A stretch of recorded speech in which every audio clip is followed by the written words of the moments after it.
My name is Richard C. Smith, better known as Smitty to everybody. Got that name dubbed on the railroad.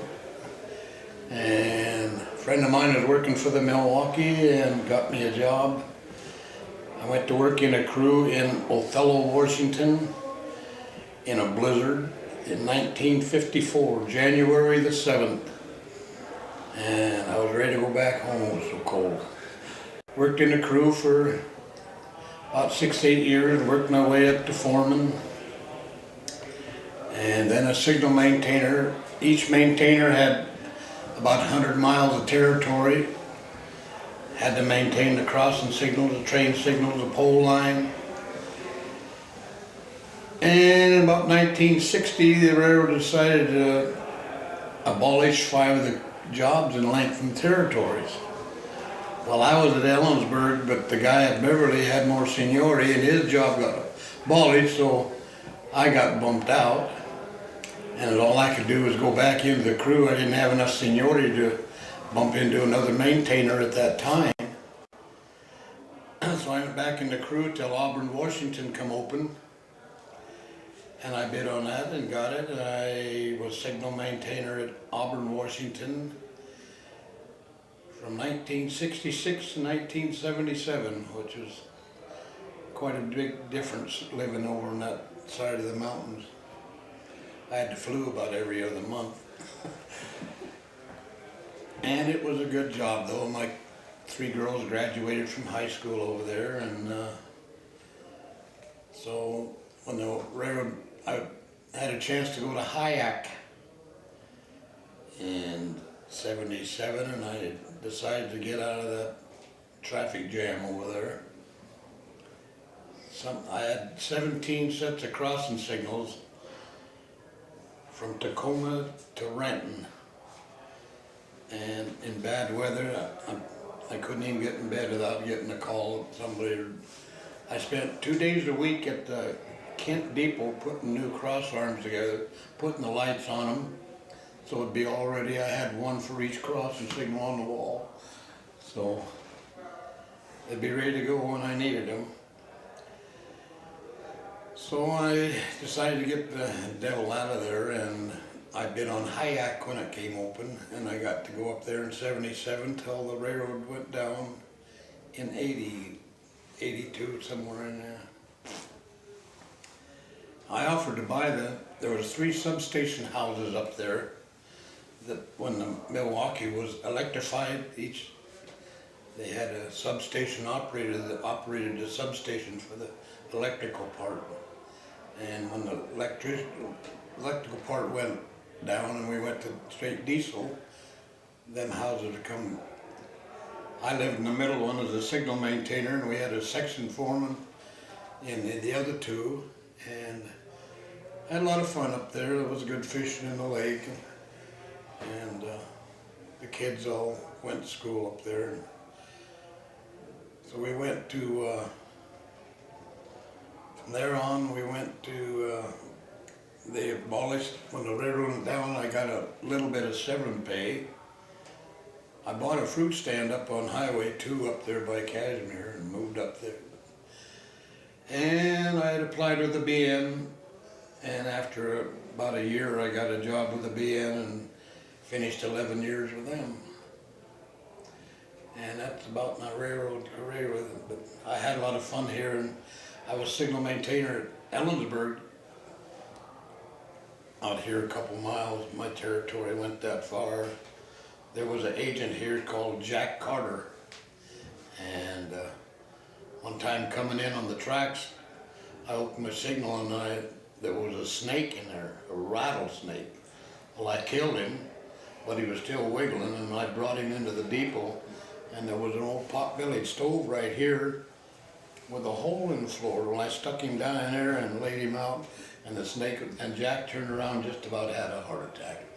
Called my supervisor, had me banned from the depot. That was just one experience. I could write a book on it, I tell you. Yeah. So that's just about it for my railroad. I had a lot of fun on the BN too. I worked in a crew there, but so What's some more good stories about? Pardon? What's some more good stories about the upper county or lower county too in Ellensburg? Just like the. Yeah, one time I was down about halfway to Ellensburg. I was going along looking for deer. It was deer season. I was going along there. Pretty soon I looked up and there was another motor car. That was a fiasco. The railroad didn't like you doing that either. Had the same thing happen right out here between here and the bridge. I'd asked the section crew before I left that morning when I was coming this way, I said, which way you guys gonna work today? Oh, we're just gonna stick around here and everything.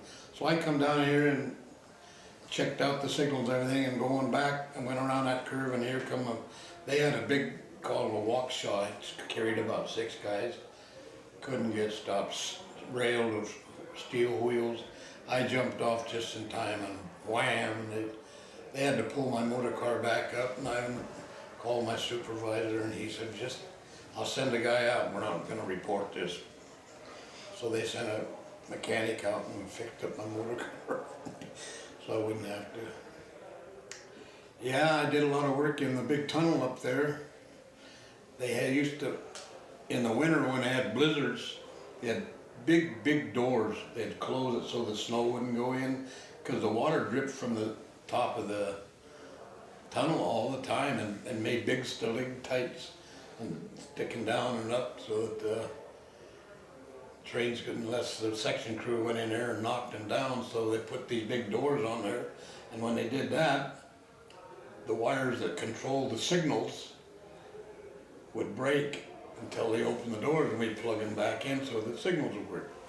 Well, then they finally they did it away with that and put heaters in the tunnel, but that tunnel was a mess. And I didn't have TV in my house at IAC, so me and the section crew would go through the tunnel and put up some rabbit ears and watch the ball games, or else I'd go down to North Bend and watch them.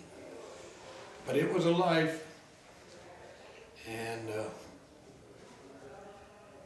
I put a lot of miles on that motor car. They had a funny way, if I wanted to call a dispatcher and find out where trains were at, I had a little triangle, and I'd key the mic and go ling, ling, ling, ling, ling, ling, and the dispatcher would come on, where's train 264 at? And oh, he's just leaving Cedar Falls. I said, okay. So then I could keep track of trains that way. Every morning, the phone on the wall in the house was the old, and I'd get on there, and all the employees on that section would get on there at the same time, and the dispatcher would read us the train lineup for the day, and we'd have to all repeat it back so we knew that we wrote down the right thing, And so that's the way we did that. So it was pretty safe. They finally put CBs in our motor cars, and little motor cars rip right down the track.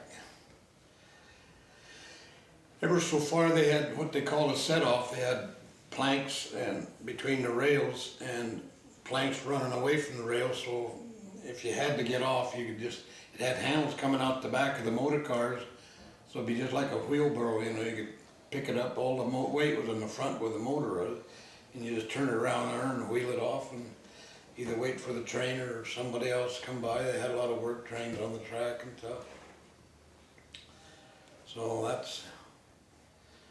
but 24 years on the Milwaukee and 11 on the M.E.A.L, and I even had 1 year with the Great Northern. So that's about it. So what was a typical day like for you as a signal maintainer? Pardon? What was a typical day like for you as a signal maintainer? What typical work day? When I arrived to work, I had a little shanty when I was in Ellensburg, up there by the cannery, right not far from the depot. And I'd arrive there and get my lineup, and then every day we had a safety phrase. We'd have to repeat that to the signal and make sure you had your rule of the day down pat, and make sure my motor car was running, get it all checked out, and have something up here that you was gonna do for the day. In a month's period, you had to check every signal and every crossing. On Fridays, every crossing signal had to be checked to make sure it was working properly. You just go out and shunt the track and make sure the gates come down. And then I had to do a lot of painting, a lot of pole line maintenance, and we make sure that there was nothing on the rails.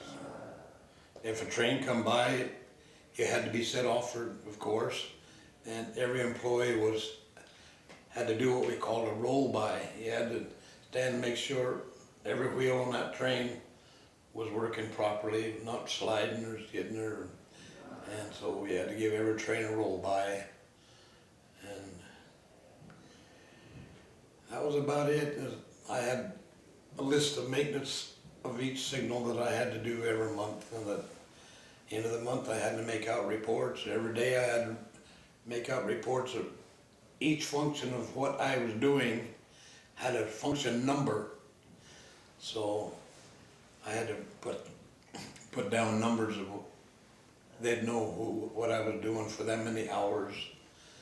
And when I worked at Auburn, the Union Pacific ran over our tracks there from Seattle to Tacoma, and they paid half my wages, so I had to specifically write out everything I was doing that day. And yeah, that was I enjoyed my railroad career. I enjoy my retirement too. So what was it like at the end when after the railroad declared bankruptcy? How did your work change at all, or what was your experience like? Well, like I said, I was living at Hyack when they finally went down, and then I got into a crew that was taking down the copper wire off the pole lines and salvaging it. So I worked with them on that crew from Cle Elum to Othello, and then I gave it up there, but that was quite an experience. We had a crew with a crew truck that went on the tracks, the T1 that would roll up the wire, and a truck in the back with a boom on it. After the wire rolled up and wrapped, they just shoved it off, and then the boom truck had a hook on it. You just go drive up there and hook on and load it on that, and we'd unload that each evening at a station where the railroad could send somebody over to pick it all up, usually a semi-load. But that was another railroad job that was quite an experience on that crew. What were they doing? What were they cleaning up? Was it the electrical wires from it, or what? Yeah, the signals were from signal to signal. When if a train passed a signal, the next one up the line had to turn red for approaching trains so they wouldn't collide. So all that was controlled over wires from signal to signal. We took all that down, and the railroad salvaged that. We had one incident up at Hyack where some guys rented a ladder at North Bend, and they was up there getting their own wire. Well, one of the guys fell and hurt himself, so his partner took him down to the hospital, but they left their ladder there. Well, the Milwaukee Police Department came up with special agents and found out who the ladder was rented from down there, and found out who rented it and arrested them. So all kinds of things happen, yeah. I used to, one Sunday I decided I was gonna go bear hunting at Hyack. So I called the dispatcher, no trains for 3 or 4 hours. So I got on the speeder, went through the tunnel and was coasting down the hill, and sure enough, right in the middle of the tracks was a bear, and I bagged him and brought him back home. Put him in the front seat of my pickup and went up to the service station. And I put a hat on him and a cigarette in his mouth. That was quite a thing with the guys up there. I knew practically everybody up there. I had a lot of experience. Bears used to be quite plentiful up there at the time. I'd call in and find out my supervisor was in Idaho, and I'd get my boat out and I'd be on the lake fishing. As long as I knew he was over there. Yeah, oh, let's see, they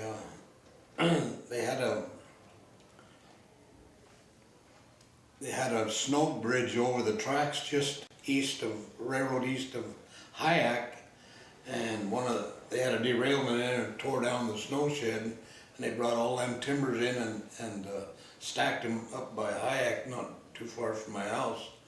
Well, I took and sawed them all up and sold them to all the snow people that had cabins up there, you know. I had quite a business going up there. Yeah. What is could you explain what a motor, what was it that you drove? Yeah, track car speeder. Track cars? We just call them motor cars, yeah. They was about big enough, most of them just big enough for the driver and the passengers. If they sent somebody up to work with me, then I could and have room for them. But they, the first ones I ever had, you had to crank them. You have to bring them up, put the starter on, and when you brought them up to start, then you had to keep your thumb on the right side, because if you went like that, it'd tear your thumb off. So you had to, that's the way you had to start it. But when I went to Hyack, they'd modernized. They had starters and intercom so you could talk to the dispatcher, and quite modernized by then. Yeah,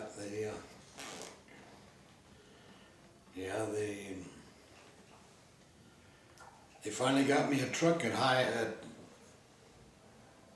Auburn.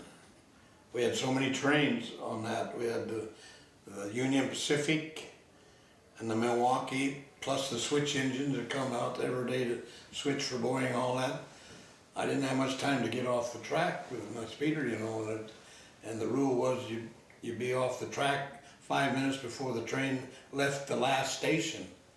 So there I was, sitting on my rear end most of the time. So they finally got me a truck, and then I maintained out of the truck up and down the road, and I had to do a lot more walking up the track. Couldn't get right to every signal. Yeah, I had to. Once they got me a truck, the adjoining maintainer out of Tacoma, Jimmy Foster, he had all the branch lines. When he went on vacation, I had to go do his job when they had needed something done down Chehalis, Bellingham, all over the place. It was quite busy when he was gone. And the old signal maintainer at Kittitas, Dean Hink, who I lost a couple of years ago, I'd take vacation and I'd go over with him, and we get on this speeder and go over Saddle Mountain and shoot a lot of chuckers. Yeah, I don't think that was quite legal with the railroad then either, but we had fun doing it. Got a lot of chuckers, one of the best eating meats I ever had. And we did a few deer too, but yeah, there was always something going on the railroad. I even lost some classmates to car accidents, train and car accidents. Yeah, there's one time right there at Kent, when the train comes by, the agent would come out and give the train a roll by. And the train hit a car right there and slid him right up the tracks, and the agent had to run in back, you know, in the depot to get from running over, and skidded him right up the tracks. An old schoolmate of mine was on the wrong side of the car on that one. Had a friend at Sumner, drove right out, and they don't ever know why. And of course, every time there was an accident like that, I had to thoroughly go through the signal, crossing signal, make sure there was no malfunctioning, you know. And it was called working as intended. That's what I always put down, working as intended.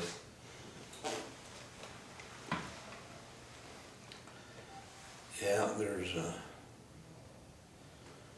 many miles